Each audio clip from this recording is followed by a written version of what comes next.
अस्सलाम वालेकुम दोस्तों, मैं अरुण प्रसाद, आपका दोस्त, आपका वकील कानून की बात में। आज हम आपको बताएंगे, किसी दोस्त ने बड़ा इंटरेस्टिंग सवाल किया।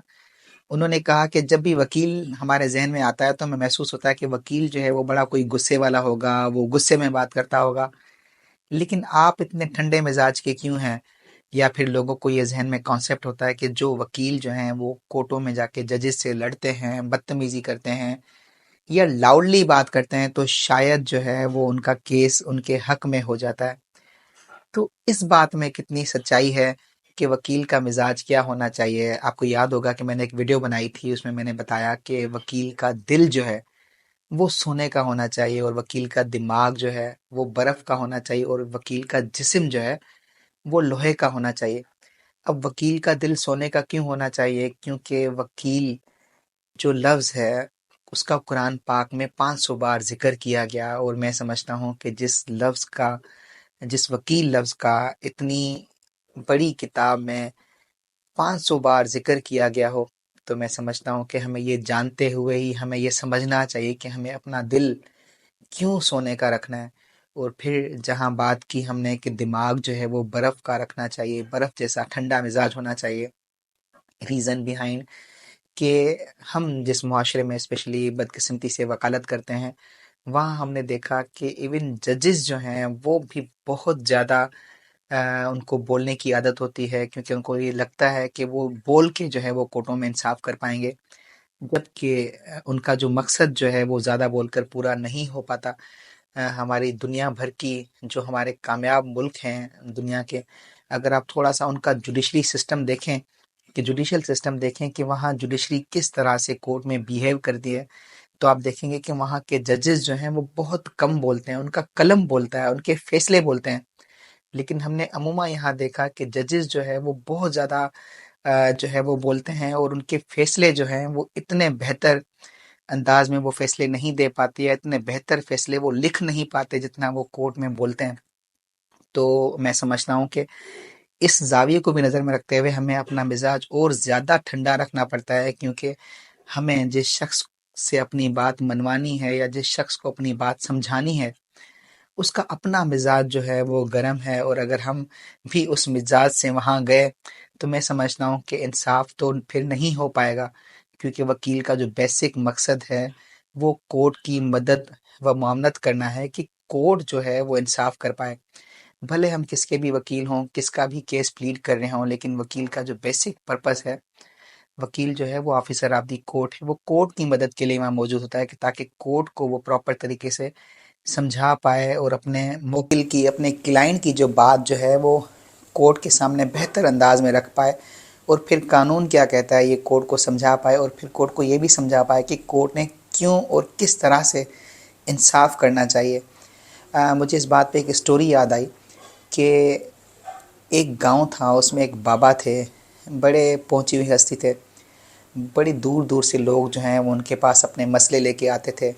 वो बाबा जो हैं उनके मसले सुनते थे, और बहुत खामोशी से उनका मसला सुन के वो अपनी आंखें बंद करते थे। अपनी आंखें बंद करने के बाद वो अपने आप में बड़ा गुम हो जाते थे। गुम होने के बाद जब वो आंखें खोलते थे तो वो उस मसले का कोई बेहतर जो है वो हल बताते थे। बहुत से लोग ये समझते थे कि इनके पास ऐसी कोई ताकत है, ऐसे कोई जिन्नात हैं जिनसे ये मदद लेते हैं और उनसे पूछते हैं और वो उनको उस मसले का हल बताते हैं, तो ये लोगों को बताते हैं। बहुत बार बहुत से लोगों ने उनसे ये सवाल भी किया है कि बाबा, क्या आपके पास ऐसी कोई जिन्नात हैं या ऐसी कोई गायबाना मदद है आपके पास जो आपको उन मसलों का हल बताती है? लेकिन बाबा हर बार मुस्कुराकर उस बात को टाल देते थे। फिर हुआ यूँ कि उस गांव में एक बूढ़ी औरत रहती थी, घर में अकेली। तो वहाँ पर जिस तरह से आज भी हमने आप यानी देखा होगा कि बहुत से लोग बाहर जाते हैं कमाने के लिए। पुराने दौर की बात है, लोग पैदल सफ़र करते थे। इस तरह से 4 दोस्त थे जो बड़े दूर दराज जो है वो कमाने के लिए रहते थे, और फिर साल में एक बार अपने गांव आते थे, कमा के वो लेके आते थे, घर वालों को देते थे। अब 4 दोस्त जो हैं वो गांव के लिए रवां दवां थे। रास्ते में उस बूढ़ी औरत का घर आया तो रात हो चुकी थी। इनको ये लगा कि हमें इस घर में आज जो है वो स्टे करना चाहिए, क्योंकि रात बहुत ज़्यादा हो चुकी है, आगे जंगल है और हम नहीं जा पाएंगे।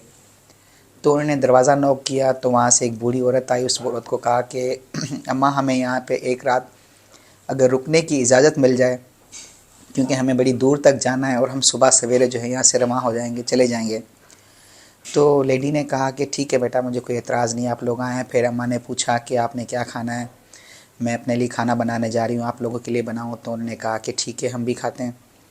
तो उन चारों दोस्तों ने कहा कि हमारे पास जो पोटलीज़ हैं, जिसमें मतलब उनकी जमा पूंजी थी 1 साल की, जो घर लेके जा रहे थे, तो उन्होंने कहा, सोचा कि क्यों ना ये हम एक ही पोटली में डाल के और ये पैसे हम अम्मा के पास रखें, वहाँ ज़्यादा सेव रहेंगे, क्योंकि हम रात को यहाँ सोएंगे, हो सकता है किसी की कोई चीज़ मिसप्लेस हो।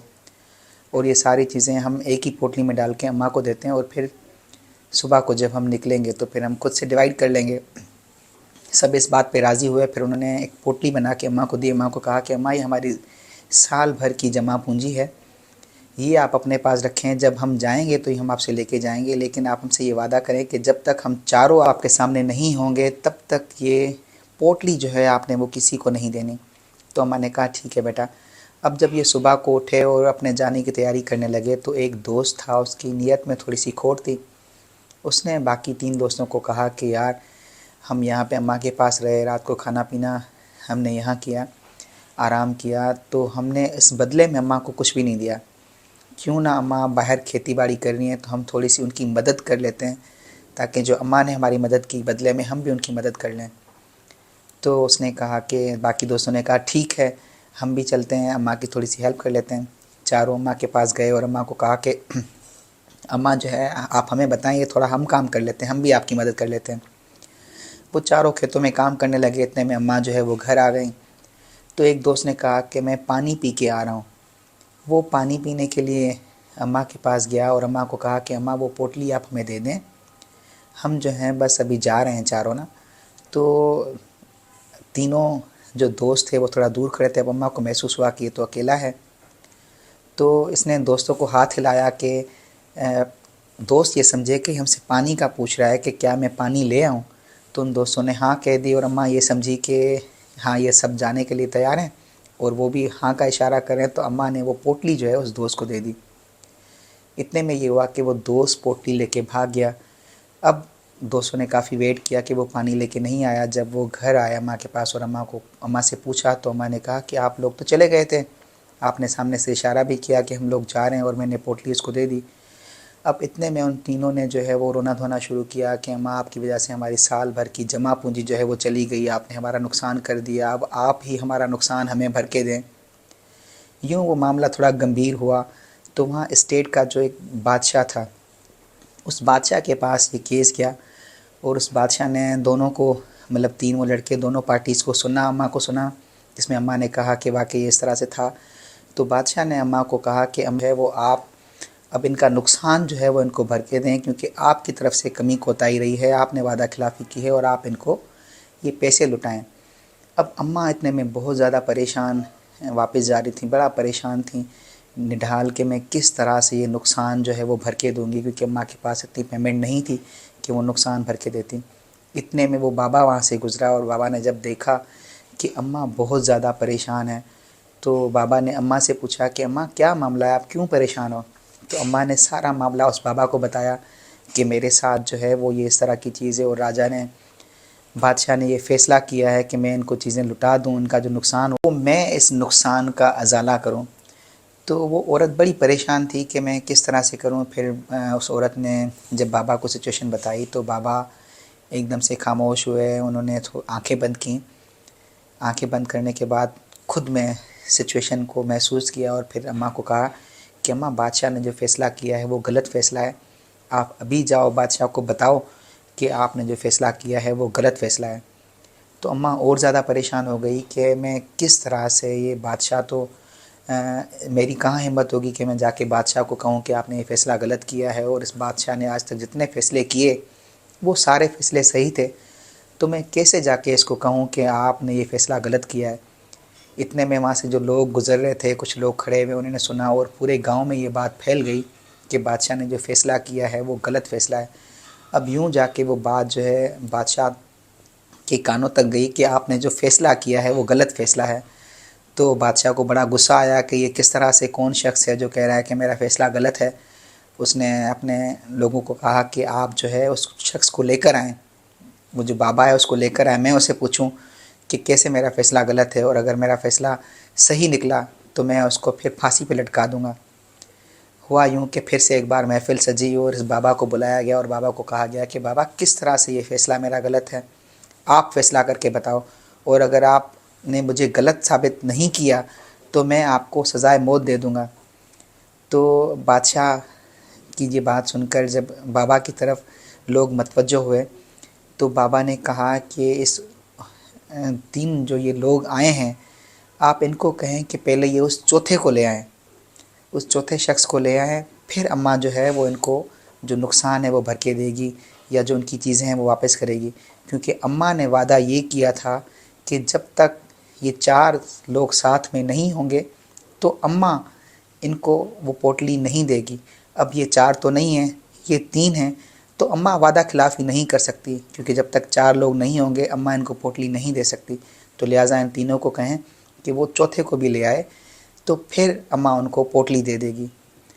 तो पूरी महफ़िल में जो है वो लोग बड़ा हैरान हुए, और बादशाह भी इस बात से एग्री हुआ कि मैंने किस तरह से ये पहलू नहीं देखा, क्योंकि वादा तो ये था कि जब तक 4 लोग नहीं होंगे तब तक अम्मा ने वो पोटली नहीं देनी, और बाकी ये 3 लोग हैं तो मैं किस तरह से पोटली दूँ।